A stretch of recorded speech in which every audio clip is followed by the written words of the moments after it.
araw sa inyong lahat mga palangga. Welcome back to my channel, The MJ's Vlog. Thank you so much mga team abroad, team Pilipinas, team seniors, team bahay. Magandang araw sa inyong lahat. Hello! So ngayon, April 27, 2026. 3 days na lang, tapos na ang Abril, Mayo. Papasok na tayo ng Mayo. So, napakabilis, di po ba mga palangga? Mag-half year na. Kailan lang tayo nag-celebrate ng New Year? Ito na, mga lahating taon na tayo. Thanks God. So, alam nyo na, Mayo, ang daming mga, ang daming mga fiesta. So, papunta na naman yung ating mga hinahangaan, idolo, pero hindi, si Aldin lang yan. So, ayan, magpunta nga naman siya sa Siargao. So, ito, pag-usapan muna natin si Maine. Ayan, dahil sa mga, hindi talaga yan mawala-wala pa at matatabunan yung issue na hiwalayan. So, ayan. So, tatakpan nila. Kesyo, walang hiwalayan. Alam nyo, katotohanan, wala naman talagang hiwalayan at wala namang, hindi naman naging sila. Hindi sila kinasal, puro lang yan. Kaikikan, AI, gawa ng mga sarsulistas. Di ba, mga palangga? So, ayan, mayroon akong napanood, nakita, o nabasa sa kaka-scroll ko. Mayroon doon lumabas na namasyal, nag-shopping sa Greenbelt. So, hindi na nakapunta ng ibang bansa. So, gawa-gawa lang talaga nila no na nagpunta ng ibang bansa. Hindi nga siya, mga congressman, makalayas at makapunta ng ibang bansa dahil naka-hold kaya sila. Yung mga tumatanggap ng mga malecha na mga FARA ay, ayan, hindi sila pwedeng lumabas ng bansa. So, yan na nga, pero ang dami ding nilalabas ng mga sarsulistas na pumunta ng ibang bansa. O ito, na Greenbelt na lang. So, gumawa sila ng issue or gumawa sila ng mga picking picture ulit na nasa Greenbelt yung dalawa, si Kong at saka si Maine. Oh. Halatado namang edited. Walang katotohanan ang lahat. Pagtakpan lang yung mga ginagawa nila.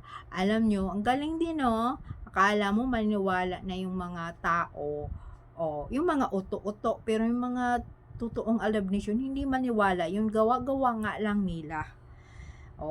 Na, kunyari, naging sila, kunyari, kinasal, kunyari, close sa family, ano na ngayon? Wala na. Outside na? Wala. Sabi nga nila, outside the Kulambo. Wala namang outside of the Kulambo dahil hindi naman talaga nagiging sila. Issue-issue lang.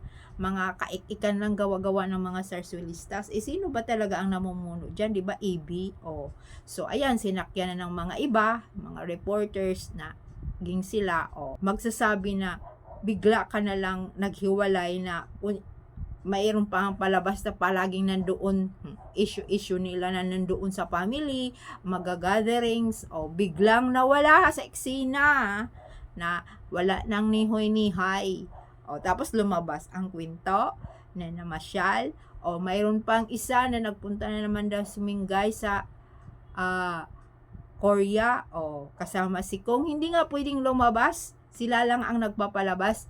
Ewan ko ano ba yung nabasa ko, Arminatics. Ang nabasa ko ay, nako, isa mga nauto talaga nila. Pero tayo, hindi. Pinaglaban talaga natin na wala silang komunikasyon. Hindi nagiging sila. Wala talaga, walang Kong at Maine. Diba mga palangga, yan ang katotohanan. Sus ko, ginamit lang naman yon. Umpisa pa, syempre magkasagwat ABS-CBN at saka EB.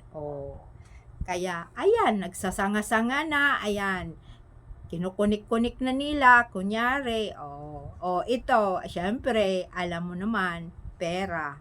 Pag sa showbiz ka, kailangan talaga pera. At Siyempre, no? Kung isa ka namang tauhan, sundin mo talaga ang management, ang sinasabi ng management. Oh, gusto mo yan eh, ginusto mo yan eh. Pero alam na nila, yung mag-asawa na yan at Main and Alden, kung ano ang susunod doon ng mga issue. Alam na nila yun. Di ba mga palangga? Siyempre, no, umpisa pa, alam na nila yun. So, siyempre, ang magkakagulatan or ang naguguluhan, yung mga fans. Yung mga fans lang naman. Oh, tayo, talagang pinaglalaban natin na wala talagang Kong at Main. Ang mayroon lang, Alden at Main. Yun ang katotohanan. Tapos sasabihin ng iba, ay nako sayang, hindi kala namin katotohanan na yung sa kaliserye. Alam nyo yung sa kaliserye, syempre, ang dami naniwala doon. Pero sa katotohanan, sa real life, nagkatuluyan sila. Huwag kayong mag-alala. Diba? So, ito isisingit lang din natin. Ano? So, syempre, no, si Alden gusto ng private life. Ayaw nga niyang pakialaman yung kanyang buhay. So, sa lalong-lalo na sa pag-ibig. So, sabi pa nga niya, mas gusto niya yung kagaya daw sa kanila ni Coco Martin. O, di ba? O, ito, lumabas na si Coco, inamin na nga nila. Tapos, ito yung may latest ngayon na, ayan na naman, buntis na naman daw si Julia. So, ang chismis, di ba, hindi, inamin nga nila na sila na at may anak na. Pero yung mga, tingnan mo mga tao, kahit yung mga reporters, no, hindi rin nila alam kung ilan ang anak. Isa ba, dalawa, tatlo, di ba? Puro lang ganon. Pero at least, inamin na nila na sila, Coco at Julia. Pero ito mga palangga, hindi pa rin nila inaamin kung kinasal ba sila hindi. Yan na nga, ang bulong-bulungan kinasal. Pero alam nyo, ang galing ni Coco at ni Julia. Pero si Coco talaga masyadong ma-private, di ba? Oh, inantay ng mga fans niya ilang taon nilang inamin, di ba? 10 years, 11 years, 12 years, o ganon, isang dekada muna, mga palangga. Yan ang gusto ni Alden. O, nalintudad nga niya at sabi pa nga niya, gusto niya ganon kay Coco. O, darating nga talaga ang panahon. Alam naman natin na talagang sila dahil simulat sa poll, inaamin naman ng both side, pamilya ni Main at pamilya ni Alden. Yung mga palangga, antayin lang natin na sila na mismo ang magsalita, magsasabi. Darating talaga ang panahon, hindi naman talaga maitago yan ang katotohanan. Aaminin lang din yan ng mag-asawa. Kaya isipin na lang natin sa age na yan, sa edad ni Alden, na walang syuta, kisyo wala ganon. Ay nako, kasi mayroon na siya, nakasettle down na siya 2016 hanggang ngayon.